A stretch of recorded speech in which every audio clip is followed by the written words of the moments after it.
먼저 이 BFT의 어떤 태도 또는 접근 방법에 대한 얘기부터 시작할 텐데요. 우리는 앞에서 CAPM을 개선하고자 하는 대안적 이론들도 봤고요. CAPM이 다루지 않은 이제 옵션에 대한 이론도 봤습니다. 지금까지 살펴본 대안적 투자 이론은 직접적이든 간접적이든 이 CAPM에 상당히 근거를 하고 있습니다. 그런데 이 CAPM은 전형적인 재무 이론이고 이것은 또 전통적인 경제학에 기반을 두고 있습니다. 이 전통적인 경제학이 바라보는 인간상은 경제적 인간이라고 했습니다. 그 경제적 인간은 항상 합리적으로 판단하고 자신의 효용을 극대화하는 인간이죠.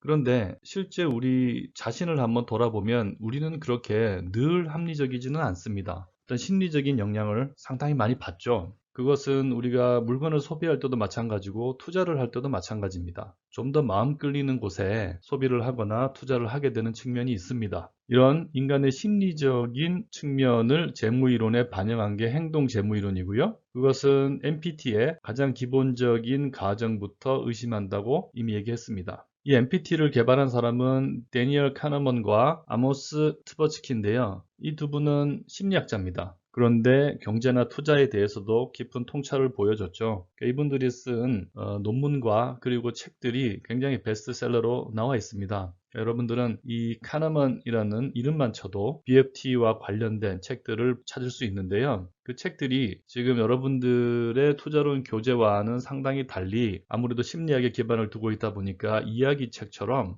사례도 많고 상당히 재밌습니다. 한번 보시기를 바랍니다. 먼저 BFT는 MPT가 가정하듯이 시장이 효율적이고 투자자가 합리적이고 자산의 선택은 평균 분산 기준을 따른다고 보지 않습니다. 그보다는 시장은 별로 효율적이지 않다. 투자자는 합리적이지 않다. 이 투자자의 모습은 합리적이기보다는 정상적이다. 노멀하다라고 보는 게 더 타당하다. 그리고 평균 분산 기준 외에도 여러 가지 심리적 요인이 투자에 영향을 미친다고 주장을 합니다. 그런데 BFT는 지금까지 우리가 본 MPT처럼 수리적으로 또는 계량적으로 아주 정치하게 정립되어 있지는 않습니다. 방금 말씀드린 여러 가지 심리적 변수 하나하나에 대해서 그것들이 어떻게 우리의 투자에 영향을 미칠 수 있는지 밝혀가는 과정에 있다고 볼 수 있습니다.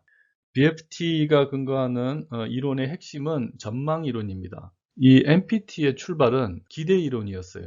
이 기대라는 것의 개념이 합리적인 투자자가 효용을 극대화하기 위해서 예측하는 그것이 기대였습니다. 그런데 이와 달리 BFT는 이런 합리적 투자자의 기대가 아닌 비합리적 투자자의 전망이라는 것을 이렇게 대비해서 얘기하고 있습니다. 그리고 이 기대 이론에서 말하는 효용함수, 투자자의 효용의 크기를 나타내는 효용함수 대신 이 가치함수라는 것을 얘기하고 있습니다. 가치함수는 이렇게 생겼어요. 이게 이번 시간에 볼 유일한 그래프입니다. 세로축이 가치고요. 가로축은 이익입니다. 이게 우리가 효용함수에 봤던 부와 효용에 각각 대응된다고 보시면 됩니다. 그래서 이익이 플러스고 가치도 플러스인 이 범위 내에서는 이 가치함수의 모습은 효용함수하고 거의 비슷하게 생겼습니다. 효용함수가 딱 이렇게 생겼잖아요. 그죠? 근데 MPT에서의 효용함수는 이 부나 또는 수익이 플러스인 부분만 따지고 있습니다. 그런데 이 가치함수는 이익이 아니라 손실인 영역까지도 포함하고 있다는 차이가 있습니다. 그냥 그런 차이를 개념적으로 이해하시면 됩니다. 그래서 어떤 기준점이 있고 이 기준점에서부터 이익이 예상될 때 그 투자자가 부여하는 가치는 효용함수의 모습과 거의 비슷한데요. 손실이 나는 영역에서도 이렇게 가치를 부여하는 측면을 보인다 하는 거죠. 근데 한 가지 유의할 점은 손실의 영역도 고려한다는 점과 동시에 이 손실 영역에서의 이 폭이 이익 영역에서의 폭보다 훨씬 크다는 겁니다. 이것은 투자자들이 이익보다는 손실에 더 민감하게 반응한다 하는 걸 보인 거죠. 합리적인 인간이라면 이익의 양에다가 부여한 가치만큼 손실에 대해서도 가치를 감소시켜야 되겠죠. 실제 인간은 그렇지 않다는 것을 이 그림은 보여주고 있습니다. 앞에서도 얘기했듯이 BFT는 아직 정치한 계량 모형을 갖추고 있지는 않습니다. 하지만 비슷한 모형이 개발되어 있긴 합니다. BCAPT, BPT 같은 모형들이 여러 이론 연구에서 논문으로 나와 있긴 한데요. 이게 그렇게 폭넓게 받아들여지고 적용되고 있지는 않습니다. 그보다는 우리의 비합리적인 선택에 영향을 주는 심리적 요인들을 하나하나 더 밝혀가는 중에 있는데요. 그런 것을 행동 편향이라고 얘기합니다. 이 바이어스가 여기서는 편향이라고 지금 번역하고 있는데요. 뭔가 왜곡된 모습을 보이게 된다 하는 거죠. 어떤 요인들이 이런 행동 편향을 발생시키는가 하는 것을 계속 밝혀가고 있는 중에 있습니다. 이 행동 편향을 발생시키는 요인으로 BFT가 주목하는 것은 크게 두 가지가 있습니다. 하나는 휴리스틱이고요. 또 하나는 프레임입니다. 이게 다분히 심리학적 용어인데요. 이 휴리스틱이라는 것은 어림셈 뭐 이런 식으로 많이 번역을 합니다. 이 휴리스틱이 뭐냐면 우리가 일상생활을 계속 해나감에 있어서 어떤 선택을 하잖아요. 판단을 하고 이때 매번 아주 엄밀하게 판단하면 너무 피곤한 거죠. 그래서 간단하게 이제 어림셈을 통해서 결정하고 판단하는 그런 어떤 심리적 작용이 우리에게 있습니다. 버스가 오면 탈 것인가, 택시를 탈 것인가, 저것을 먹을 것인가, 말 것인가 이런 판단을 할 때 우리는 어림셈에 의존하는 거죠. 그리고 일상생활을 지속하고 있는 우리에게 이 어림셈은 생각보다 상당히 정확합니다. 그래서 이 휴리스틱은 일상생활에서 굉장히 유용한 도구죠. 그런데 아주 엄밀하게 계산해서 투자를 해야 될 때도 이 휴리스틱이 작용한다는 겁니다. 그래서 비합리적인 행동 편향을 보이게 된다라고 얘기하는 것이 휴리스틱 기반 편향입니다.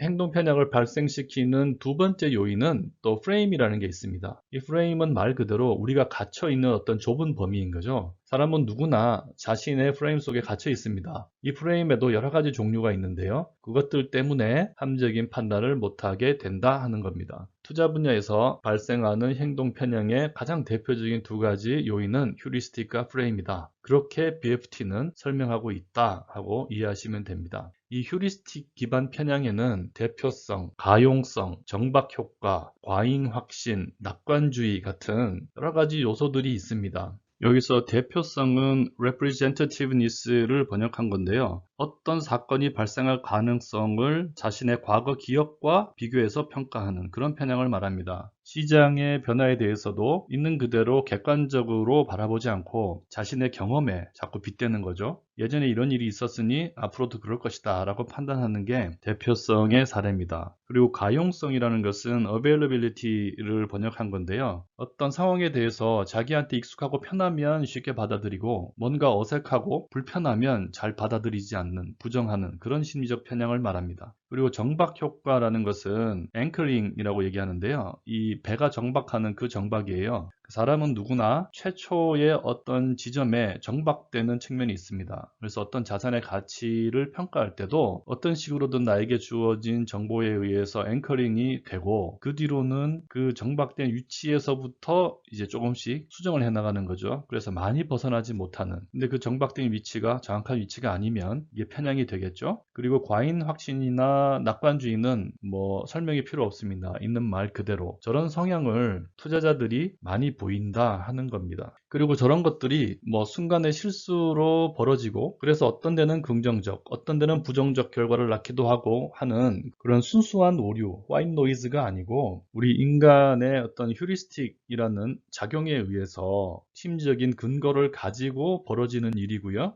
그래서 저런 식의 오류를 반복적이고 지속적으로 할 수 있다. 그런 것들이 큰 트렌드로 관찰이 된다 하는 게 BFT의 핵심입니다. 그러니까 여러분들이 이 BFT에 대한 내용을 읽을 때는 뭐 그럴 수도 있지 뭐 이러고 읽으시면 안 되고요. 저런 것이 인간의 심리에 하나의 기제로 작용하고 있다. 이런 식으로 받아들이시면 됩니다. 두 번째는 프레임 의존 편향인데요. 여기에는 손실 회피, 범위 한정, 심리 회계, 처분 효과 뭐 이런 것들이 있습니다. 손실 회피는 앞에서 가치 함수 그래프를 얘기하면서 이미 말했어요. 사람들은 이익보다 손실에 더 민감합니다. 같은 크기의 이익을 얻었을 때의 기쁨보다 손실을 입었을 때의 슬픔이 더 큰 거죠. 그래서 이익에 비해서 손실에 더 적극적으로 반응하는 그런 오류를 자주 범합니다. 그리고 범위 한정이라는 것은 프레임이라는 말 그대로입니다. 내가 관찰 가능하고 나에게 익숙한 범위 안에서 모든 걸 해석하려고 하는 거죠. 그리고 심리 회계는 조금 재밌는 개념인데요. 사람들은 나에게 주어지는 모든 정보를 각각 다른 주머니에 담아둔다는 겁니다. 그래서 그 주머니가 우리 일장에서 투자 공부할 때 배웠던 회계 처리하는 계정처럼 각각 다른 회계 계정에다가 담아둔다는 거죠. 그래서 어떤 같은 크기의 이익이나 손실을 줄 수 있는 사건임에도 불구하고 내가 어느 계정에다가 그 정보를 담아두었냐에 따라서 달리 반응하는 뭐 그런 편향을 말합니다. 그래서 나에게 편한 주머니에 담아놓은 것은 어지간히 불리한 정보가 들어와도 무시하고, 나에게 불편한 주머니에 담아둔 정보는 조금의 변화만 생겨도 민감하게 반응하고 하는 오류를 범하는 거죠. 그리고 처분 효과라는 것은 손실 회피하고 거의 같은 말인데요. 사람들이 가격이 하락한 자산은 쉽게 팔지 못하고 계속 보유하고, 그것이 아마 손실 회피 성향에 기인하는 걸로 보이는데요. 그리고 가격이 상승한 자산은 서둘러 처분하는 그런 편향이 있습니다. 따져보면 가격이 떨어지고 있는 걸 빨리 팔아야 되고 오르는 건 들고 있어야 되는데 말이죠. 하여간 저런 여러 가지 어떤 심리적 편향이 우리의 투자 활동에 영향을 주고 있다. 그리고 그것이 아주 불규칙하고 예측 불가능한 그런 순수한 오류가 아니고 인간의 심리에 내재되어 있는 휴리스틱이나 프레임이라는 그런 기제에 의해서 체계적으로 발생한다 하는 점을 다시 한번 강조드리고 BFT에 대한 설명을 마치겠습니다. 자, 지금까지 부동산 투자론 6번째 시간 대안적 투자 이론에 대해서 살펴봤습니다. 수고하셨습니다.